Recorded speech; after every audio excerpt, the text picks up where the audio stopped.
Hello and welcome to Rainbow History Class, the queer and trans history that you probably don't get in school. My name is Rudy Jean Rigg. And my name is Hannah, and I'm excited for this week, Rue. I haven't had a story from you in a little while. I know it's been almost 2 months since I have crawled out of my depths and brought to you something interesting. Thanks for covering while I was both sick and also vastly unprepared. You're welcome. No, I really am. I really am grateful. Today, though, I have got part one of a story for you. The reason being was every time I thought that I'd finished covering and researching this guy, something else popped up, or I found another little tidbit that I wanted to explore, and it just seemed to never end. The never-ending story of whom? Aleister Crowley. The reason that I was so interested in this guy is because he's known as Beast 666 and also has been quoted to be the wickedest man in the world. I feel like this guy just has a Tumblr account. I know. I'm like, what's his Tumblr URL? Beast 666, the wickedest man in the world. With hyphens in between every word. Yeah. This part one, listen, okay, like I said, his life is so full. Literally every year is accounted for almost because he has a massive ego and he wrote this big memoir and detailed his entire life. And so I had a lot to trudge through.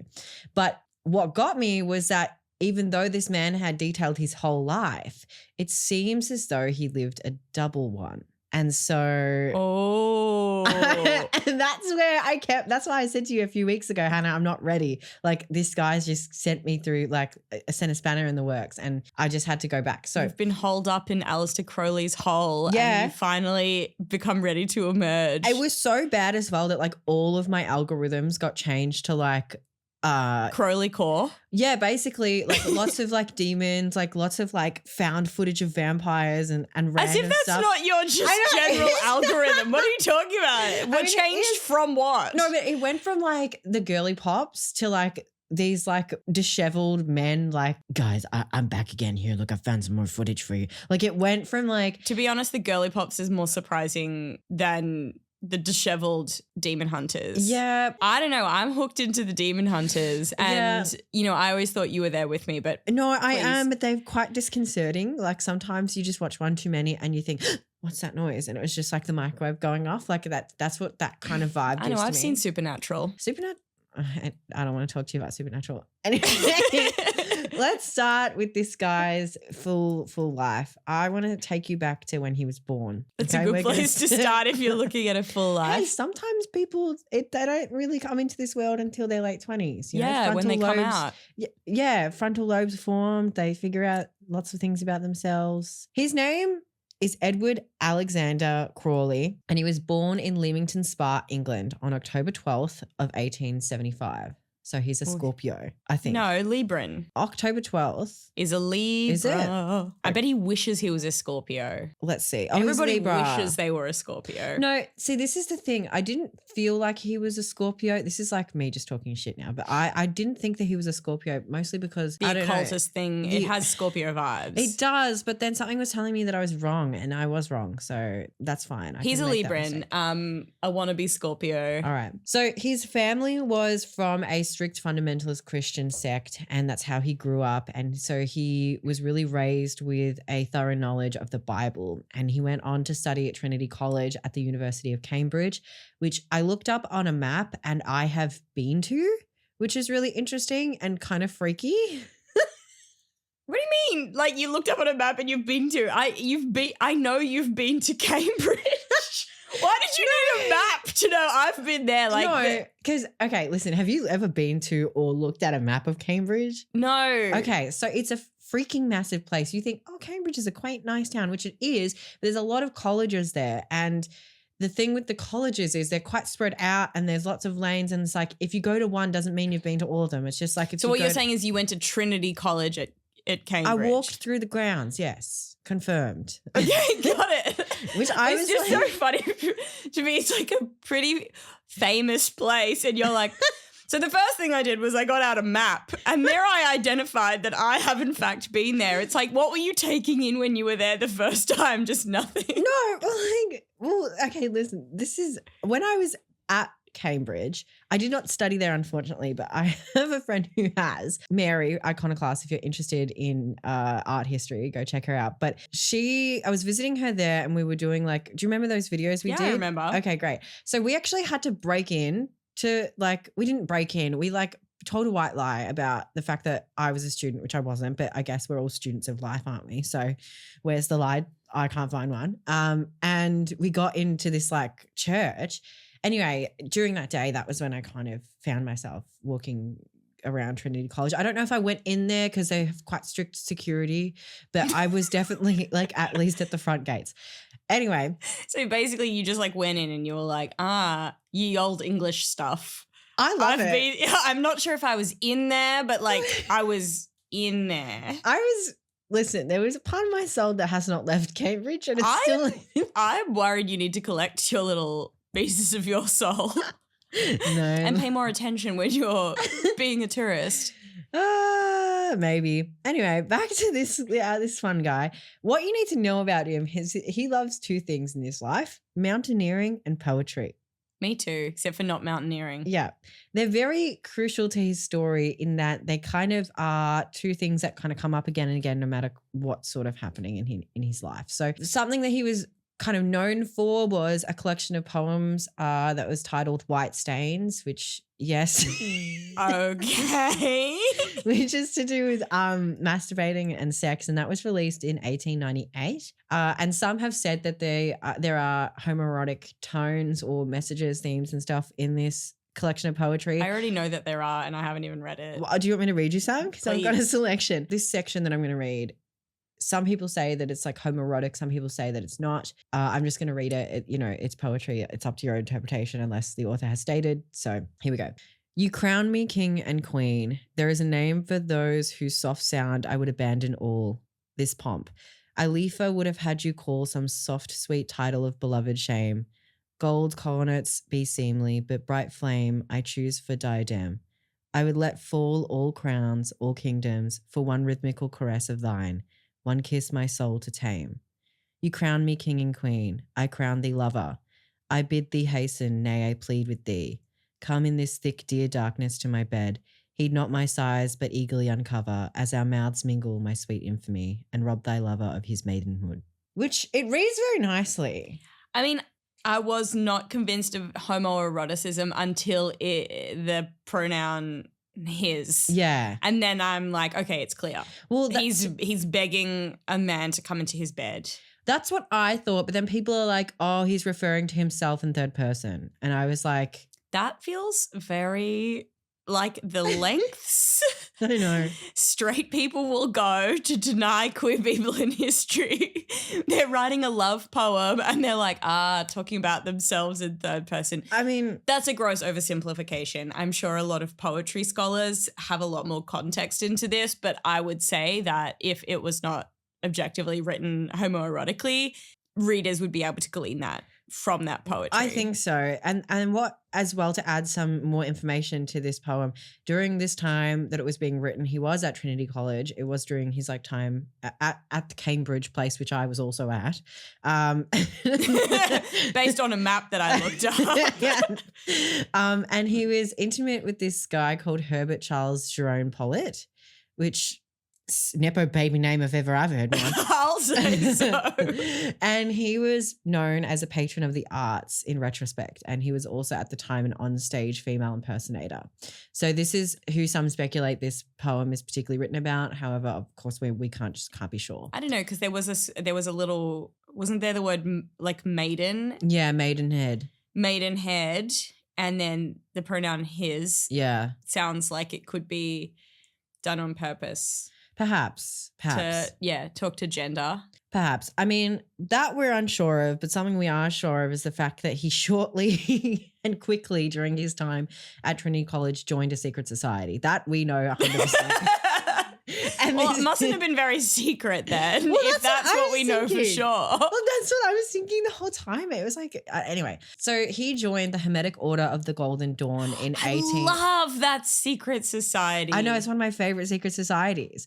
And he did that in 1898. And it was known as a magical order because some secret societies were obviously not, they weren't they weren't occultists. They weren't, based in mysticism or religion or whatever. They were just like this kind of group of people who were secretly gathering. I don't know what they were doing, but so it was very important for them to, position themselves as a magical order. And they studied occult hermeticism and metaphysics. So let's just quickly go through what that means, because I think it's important to understand the basis of this so we can understand how this guy took such crazy turns. So Hermetic philosophies are philosophies that in general believe in a god that is like basically the nature of the cosmos, as well as being the creator of the said cosmos. So it's like this God made everything, but God also exists in everything. Some key sections of study or sections of kind of worship are alchemy, astrology, reincarnation, and rebirth. And a popular phrase that came out of Hermeticism and that sort of like trail of theology is as above, so below, which is a popular paraphrase of a verse from a cryptic text that was probably, I think from memory, first written in maybe an Arabic language, like a very, very early, like I don't even know when. And that would make sense because a lot of modern mysticism comes from, some of those like Persian mystics, Rumi, Sufism, and a lot of that work was in the Islamic Golden Age translated into Arabic, so that would make sense. Yeah, so that's really interesting because I think as above, so below has also been co-opted by like Midwest emos or like I don't know. It sounds like it's begging for it. This I think guy, I saw you in my sleep. What's his name? Beast 666 dash as dash above dash so below. Yeah, which is really fun because as above, so below, as it turns out, is also seen in the Rider-Waite Tarot deck. Which was illustrated by Patricia Coleman. Pamela Coleman Smith, who lived Pamela Coleman Smith, Pixie. Yes, and she lived from 1878 to, why does it say 1878 to 1851? That's wrong on my behalf. 1951. Yeah, I was like, hang on, she's not Benjamin Buttoning. Yeah, so that's interesting because I think it's a magician card that, she kind of took that philosophy as above, so below and kind of remixed it in her illustration style. So, I feel like Pamela Coleman Smith, for context, was a queer person of color who illustrated the tarot deck. She rarely ever gets credited. And also she illustrated books for Bram Stoker and William Butler Yeats. So pretty cool. She was pretty cool. Basically, this order was really secretive at the time, and the consequences for sharing secrets or secrets being leaked were very harsh, and that sort of meant that maybe you would be completely ostracized. They would try and like sort of ruin your reputation in the public sphere. Like it was pretty intense. And on the inside of this order, it was also very intense because they did a lot of magical practices and rituals that incorporated drugs. And that was like their sort of main way into exploring the magical realms and ideas were through drugs. What kind of drugs? They were like, I believe it was just whatever they could get their hands on, but like, they were doing a lot of like cocaine and heroin and like psychedelics and stuff like that. So during this period of time when he was still sort of like in college and it's still, what's the year, 1898, around that time he became freaking obsessed with Scottish culture, frothed it, loved it. He took to wearing traditional Highland outfits, and he even went as far to buy a manor on the shore of Loch Ness. I love because as a fellow tartan enthusiast, everyone looks good in tartan. I don't care about your politics or sex magic rituals. Like, it's true. Like, give me a good kilt and a kilt pin. Oh, I'm sold. During this time, he was not just wearing this outfit situation in Scotland when he was at his house, but he was also wearing it in London, in Cambridge. Imagine him walking around Trinity College in a full Highland getup. They'd be thinking that like what's that like Scottish where they come out and they play the bagpipes? What's it called? Like they do it every year. The tattoo, yeah. The military tattoo. But hang on, what would people in England have thought of someone in full Highland dress? I tried to find that and there wasn't much because he was particularly libertine, and this is where for him, his reputation started to go a little bit sour within the Hermetic Order of the Golden Dawn, because his reputation at this point had been kind of stereotyped into him being very, like not dandy like Oscar Wilde, but just quite, out there. He was openly bisexual, and his lifestyle was such that Yeats, who was in control of basically like how you progress through the Hermetic Order of the Golden Dawn, refused to initiate Crowley into the Second Order. So he was kind of stuck at like first base. Yeats wouldn't let him get to second. I know. It's ridiculous. It's not a very democratic order, I will say that. Now, fast forward to 1904. Right. He's a bit older now, and he decides to marry a woman by the name of Rose Edith Kelly in a marriage of convenience, because apparently he wanted to prevent her from an arranged marriage. And shortly after this, they took off and went traveling between the years of, I guess they went quite a few times. He's kind of coming across as like a Nepo baby. So they were just traveling, That's left, kind of right, nice. center. Quite nice, quite, he just married this woman out of her precarious situation.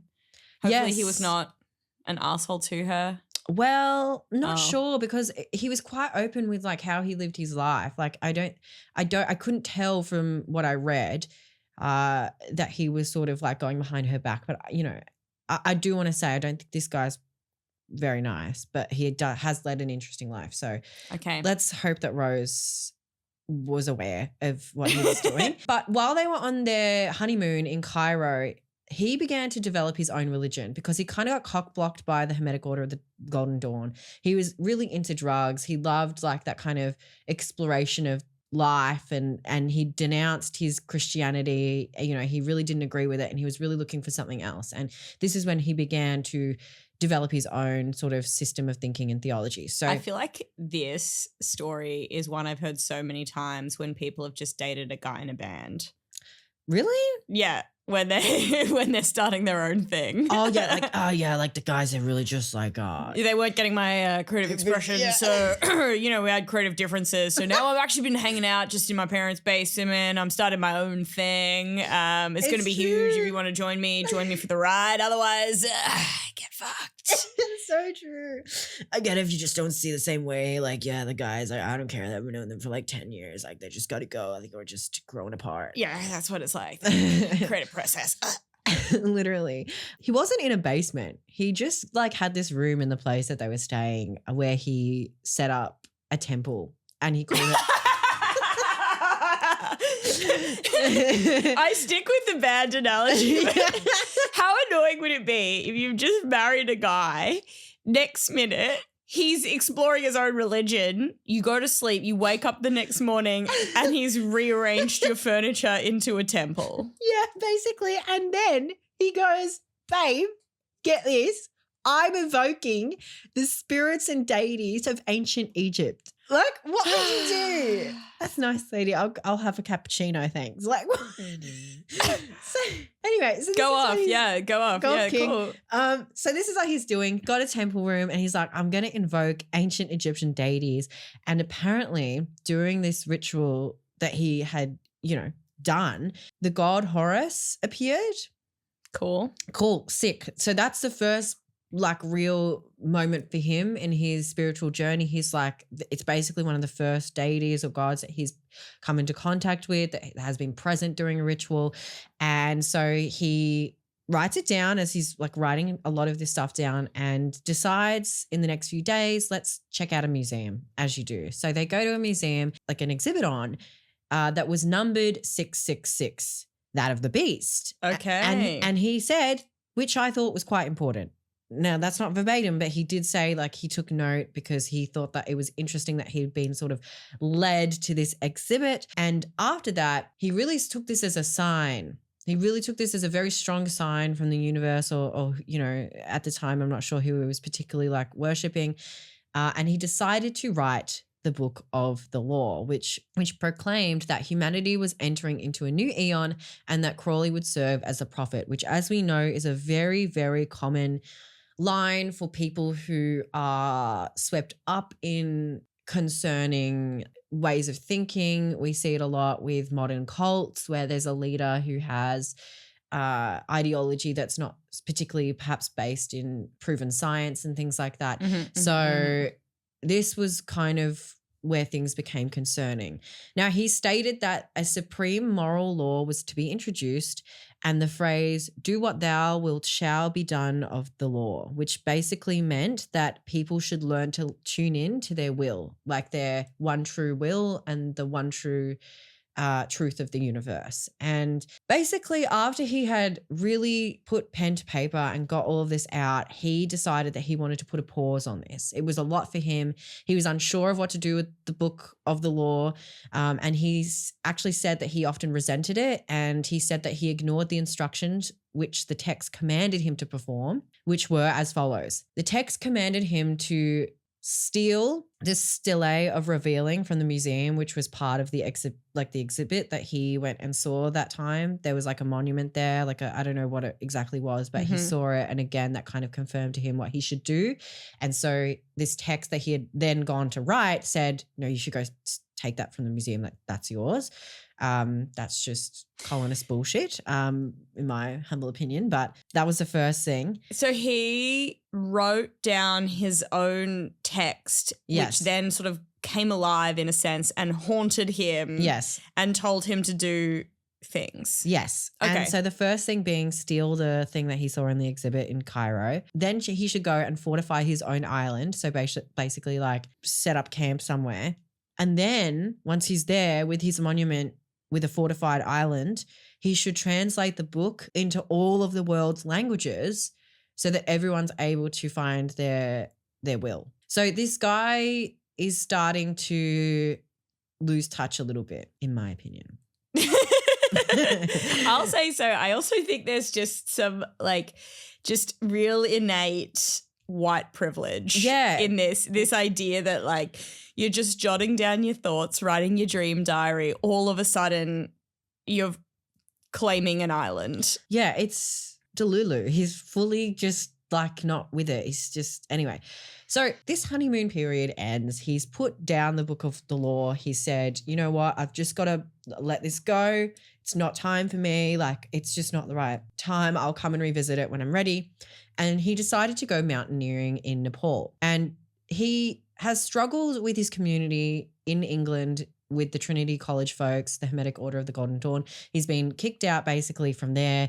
Lots of drama back and forths. Like William Yeats is like, yes, no, hot, cold. It's like worse than Katy Perry. And he's gone mountaineering in Nepal, and he doesn't have very good OHS standards either, because he's basically forced some people to go past the limits of safety on this exhibition, and he gets them killed. He also suffers physical ailments. And how, like, when we're talking about mountaineering, are we talking about Everest here? No, it was another big mountain. Like, it's just at the time, this is like 1905, 1906. Like, they haven't even probably discovered snowshoes, or at least they haven't stolen them from native communities. So, you know, they can't really like get up this mountain very well. He's gone, no, it's all right, guys. I've come on.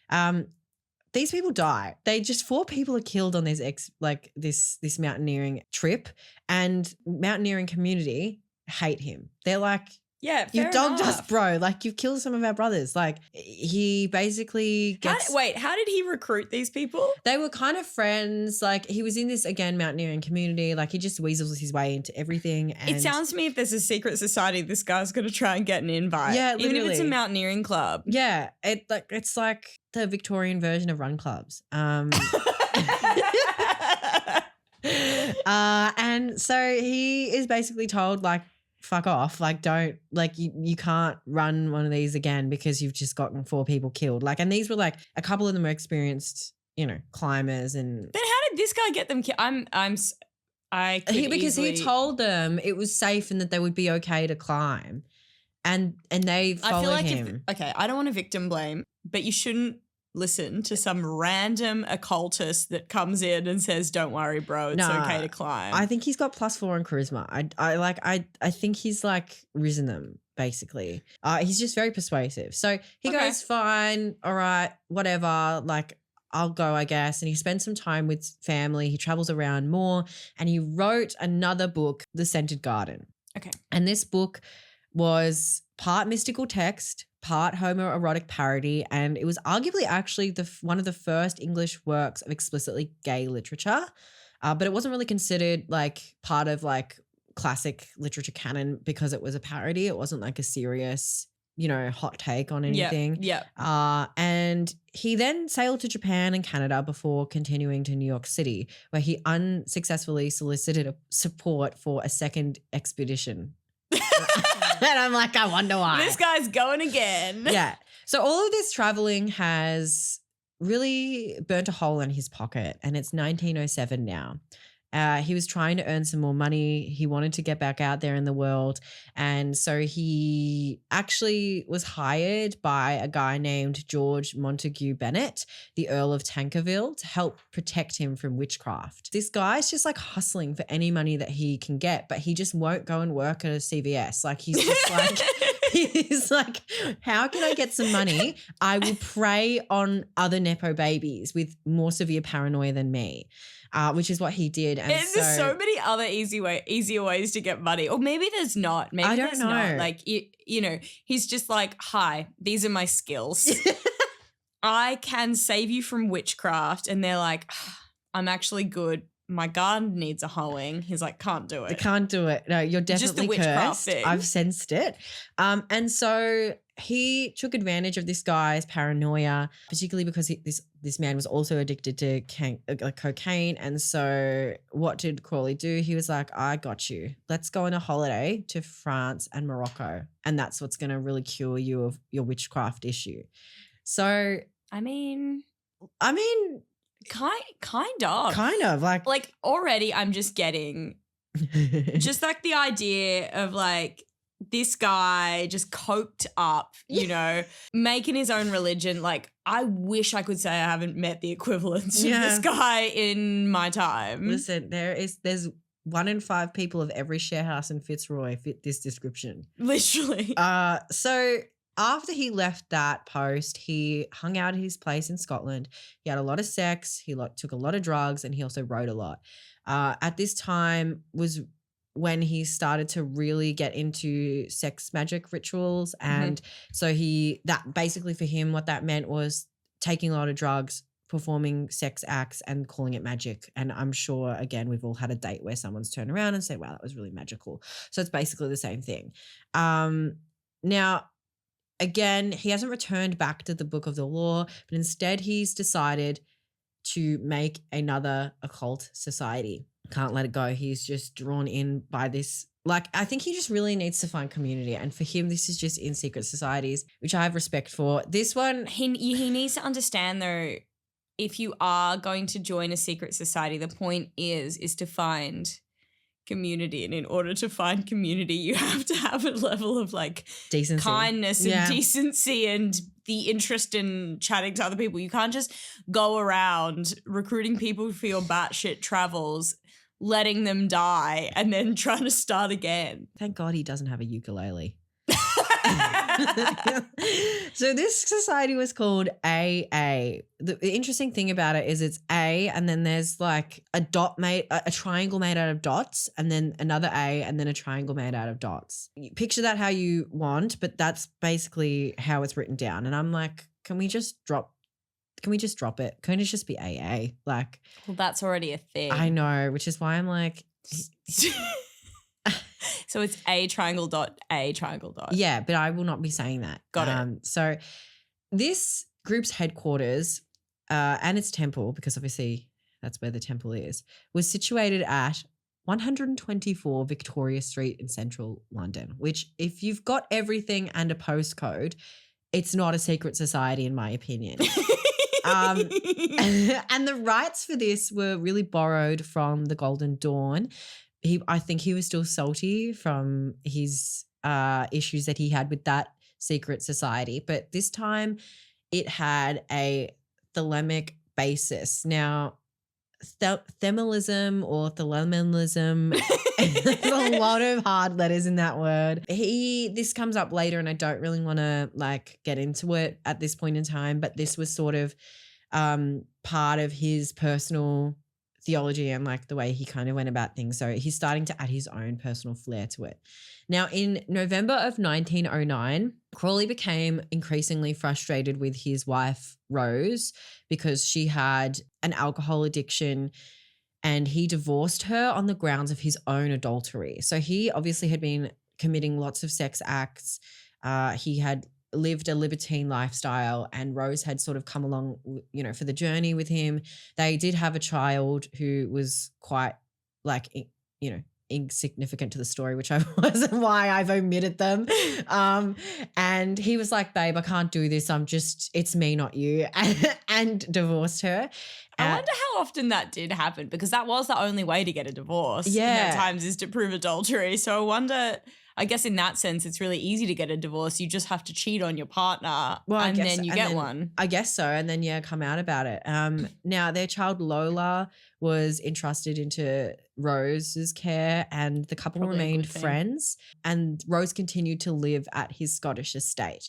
Now, her battle with alcohol addiction worsened and as a result she was actually institutionalized in September 1911, which is really awful and sad. Not to Crowley though, because he got to run free and just continue performing those sex rituals, drug rituals, his cocaine addiction, and he at this point began to garner a lot of attention in the press. I feel like even today this guy would get cancelled. Yes. I feel like you'd love to hate him, you know? In a sense, but I feel like there is a strong trajectory from inspirational figure, secret society or cult around that figure, and then sexual abuse. I was just about to name some celebrities, but I don't want to make allegations. So Best not. But no. there is there's a commonality between a lot of these stories. Yes, unfortunately. Now, at the time, he went on from developing his own, you know, practices, his own occultism, rituals, whatnot. He decided that he would like to make a claim in the English language, and he said Magik, spelled Magic. That means the performance of magical stage illusions, because of course Houdini and stuff were like that was sort of becoming popular. Like a magician. Magicians. And he's like, no, we're not those fools. We're real magicians. Yeah. We can't spell it with a C anymore. It has to be spelled with a K. So it went from... So he's the guy that came up with that distinction. Yes. Oh. So that's really interesting. I like that. It's quite cool, and I think it's, you know, it's one of those things I'm like, oh no, that makes total sense, you know, to get more specific with language. But so, 1913, this is kind of 1911, sorry, this is what he was doing, really paying attention to how we were using the English language. So thanks, Shakespeare, I guess. In 1913, he took a little diversion. He needed some money and he became a stage producer. And again, there's just so many easier ways to earn an income. Like, can you see why this guy took like a month to figure out? Yeah, I just like even today, like if you want a career in theatre, that's like go to VCA. Well, that's like a difficult career to get into, you know what I mean? Like you have a real passion to get into a career in the theatre and you have to sacrifice a lot, like versus, I don't know, becoming an engineer. Listen, I don't know. This guy, or like building stuff. I don't know what he was thinking, but he was just like, I would like to spend some time on the stage. The stage is that calling I get. So he was a producer for the Ragged Ragtime Girls, a group of female violinists. So it's not even like a musical, like no hate to the violinists, but he really niched down there. And they performed at London's Old Tivoli Theatre, which is quite a nice venue. Can't say I looked at that on a map and went there. You're like, I've been there. You know, I'm getting so many parallels between this story and our Oscar Wilde episode. Yeah, it is really interesting. It is really interesting that you say that. Oh, where's this going? Somewhere.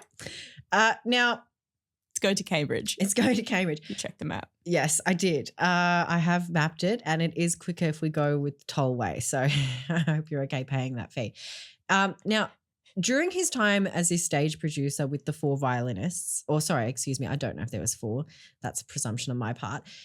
He reconnected with a man named Victor Newberg, who was a guy he'd gone to the desert with and done sex magic with. So just as some context, I feel like I'm retelling like a date story. To me, it just sounds like somebody's like dating app profile or something. Yeah. It's like, what are you into? Sex magic. And deserts. And Yeah. yeah. And What an ex. I know. He's not, we were not together. He's just some guy you did sex magic in the desert with. Get over it, babe. Yeah, literally. Now, they joined forces. I don't know why I wrote it like that. In a sexual ritual magic operation. Sounds like they did join forces. Yeah, known as the Paris Working. And this was a period of intense ritual involving strong drug use, which they invoked the gods of Mercury and Jupiter, for. They were like, listen, I'm not sure. It was very complicated. And Newberg distanced himself from Crowley eventually because he said, and I quote, Crowley cursed him. So again, 1 in 5 people in a Fitzroy sharehouse have also said that. I feel like it's just very like what happens in the desert stays in the desert. Yeah. We'll never know for sure. Yeah. I mean, I don't want to go on. Listen, there's a lot. See, what I'm saying is I've written down the very top line, but in my mind, I know like the A to Z like thing of what they did. Like I don't like it needs to leave me at some point. So I do want to continue. I'm moving so on. sorry that you know that what they did In the desert? in the desert. It should have stayed between them. That's all I'm saying. Yeah, with now, the sands of time. yes. God. Ew. Sand getting everywhere. Oh, sorry. No. I hate sand. Do you like sand? Yeah, I like sand. I've slept in the Sahara. Really? Yeah. Oh, so you weren't going to tell me that you had looked at a map and also found that and been Well, see, there. the interesting thing about me is when I hear someone referring to the desert, I can access my memories of being in that place without the help of mapping where they were and then realizing I too have been there on a map. Sometimes we've both been to a lot of places, Hannah. I can't trust my memory anymore. I have to like look at the map. I have to check, did I pin any cafes in that area? Because that will tell me I've been there. Because you've been there. Well, I'll tell you, there's not many cafes in the Sahara, but it is a beautiful sunset. I would like to go, but Sunrise. I would like to go, but I'm scared of like sandstorms. Yeah. Darude taught me that. Yeah, it's true.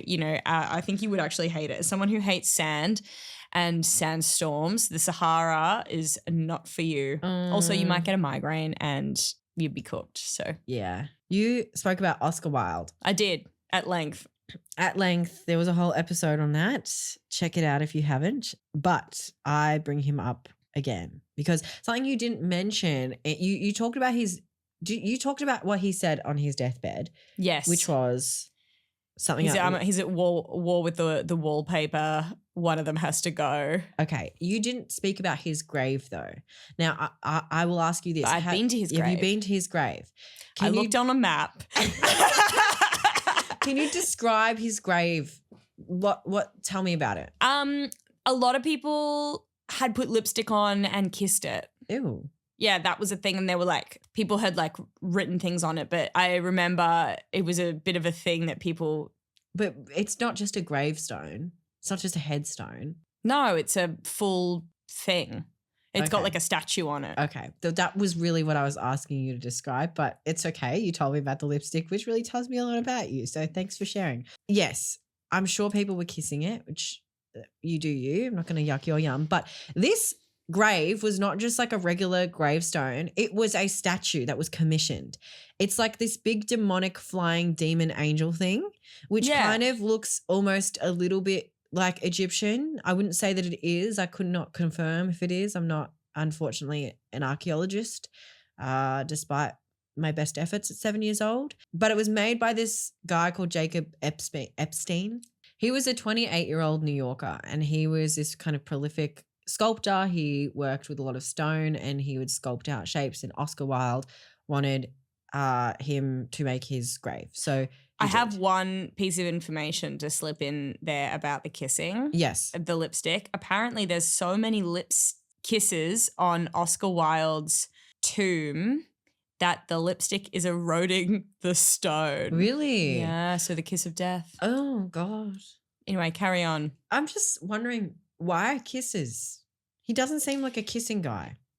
He did write a line that was, "A kiss may ruin a human life." Oh. So okay. there is that. But I also think it's probably a little bit more about how things that he wrote ended up in inspirational quotes and posted to early Instagram. Live, laugh, love. Yeah, and the Oscar girlies Wilde. loved it. Yeah. I think maybe there's a bit of that. I mean, fair enough. Now this thing was massive. It was like, I don't know how big it was, but just imagine like, I'm thinking like, yeah, I mean, you've been there. Why am I talking like you've not been there? Yeah, here, I'll show you a photo of it. I mean, I know what it looks like. I was just wondering how, okay, so it's about like 12 feet tall, I'd say. Yeah, Maybe, it's pretty big. Yeah, it's massive. And the folks in Paris at this time, they weren't having it. They were like, this thing's got a penis. Get rid of it. Like, it's not very, like, this is a cemetery, guys. Like, we can't be having this in here. And they actually put it under arrest. They put the statue under arrest. Wait. I know. Wait. They put this statue under arrest and they said, For having a penis. for being indecent and immodest. And they said, it can stay. We will drop charges as long as you put a codpiece on it. As long as you, as long as you cover it up. So there's something beautifully ironic about Oscar Wilde being like jailed for gross indecency and then his statue being arrested for the same thing. Yes. And so they were like, no, that's all right. We can do that. We can put a codpiece on it. But it will be a bronze butterfly. We will put a bronze butterfly on this statue's penis and you will accept it, Paris. And Paris said, okay. So to be honest, yeah, they just said what they needed. They weren't going to dictate the how, just the what. Yeah, exactly, which I appreciate the creative freedom. So the codpiece was put on and this is where Crowley comes back into it. On August 1914, in the dead of night, Crowley entered under the cover of darkness into the cemetery. And he said this, I detached the butterfly and put it under my waistcoat. The gatekeeper did not notice how portly I had become. When I reached London, I put on an evening dress and affixed the butterfly to my own person in the same way as it was previously affixed to the statue, in the interest of modesty, and then marched into the Café Royal to the delight of the assembled multitude. Epstein himself happened to be there, and it was a glorious evening. So he like rolls into this cafe with the bronze butterfly on his like pelvis, his nether regions, and he's like, yeah, the boys. Yeah! Wait, so okay, the blow by blow is a statue was created to go on Oscar Wilde's grave. The city of Paris arrested the statue for indecency. A bronze butterfly codpiece was stuck on the statue's penis and the charges were dropped. And then in the dead of night, this guy comes in, steals the codpiece, and then wears it to a bar where the statue's creator was. Incredible. And because he was like, the thing was, he kind of knew Oscar Wilde and he, like, they were kind of on again, off again drama, like a little bit, like, because Crowley like traveled too much to sort of like get super involved with people's lives unless they were like in these secret societies that he was in, which Oscar Wilde, to our knowledge, wasn't. So he didn't really form this super crazy good friendship with him, but like they knew each other, and being libertine himself, although not a dandy, like, you know, Crowley was like kind of obviously, I guess, probably upset that Oscar Wilde had died and that his statue was not being like respected in death. And so I mean, I guess they both liked being silly. Yeah, and also kind of mysticism. I mean, both were like born kind of devout Christians, and then kind of looked like Oscar Wilde was obsessed with kind of like the Greek mythology. Yes. And that. So I imagine there was like some, you know, they were kindred spirits in a sense, but probably too much main character energy on both parts for them to be true friends. Yeah, and like what's really funny is when I like was looking up like Oscar Wilde and Aleister Crowley like stuff, heaps of people were saying that like Aleister Crowley is like the discount version of like Oscar Wilde because he just kind of looks like Oscar Wilde but like not as good. Yeah. like fashion okay. wise, which is really funny. To me, he's just like, yeah, he's the kind of the emo version. Yeah, a bit. Yeah. Like if Oscar Wilde's like indie rock, then or like indie folk, then like Aleister Crowley is like emo. Okay, wait. So Oscar Wilde is Chapel Roan and Aleister Crowley is Jojo Siwa. Yes. Yes, I endorse that statement. Okay, good. So at this point in time, he has been flouncing around. He's been in Paris quite a lot. And this sort of dabble in the darkness in the cemetery to retrieve this codpiece from the statue was perhaps his first, how would I phrase this? His first tiptoe into the space of being a spy. And I want to leave everyone on a little bit of a cliffhanger. So what I will say is, Hannah, what started in 1914? World War One. World War One. And Crowley found himself leaving Britain and taking up a position in America.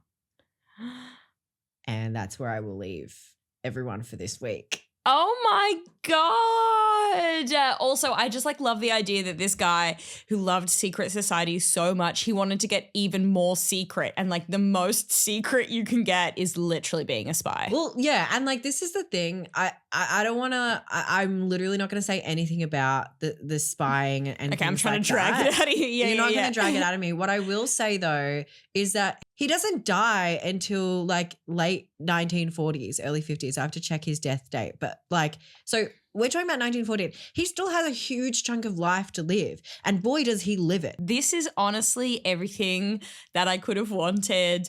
And the codpiece detour is incredible. Yeah, I'm really excited to tell the rest of his story in the next episode because it does become a bit contentious. His politics, obviously during wartime, were both at the time and retrospectively quite divisive. And so I will be interested to get into that. But there's more little tidbits and more traveling and more sex rituals and whatnot. And so you'll just have to wait till next week. You want to check us out on social media at Rainbow History Class.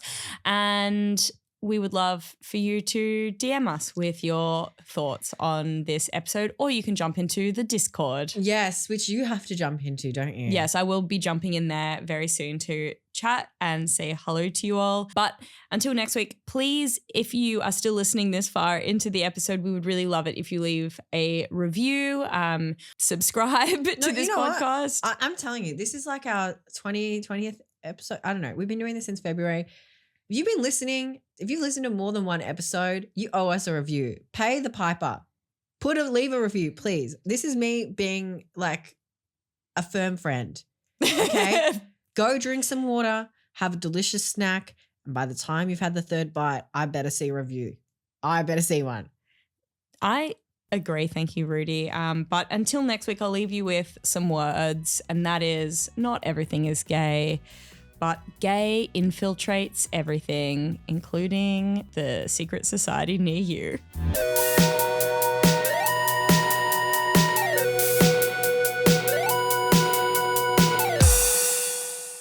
I thought you were going to say the Sahara Desert. There's gay there too. And sand. Let's wrap it up. Bye.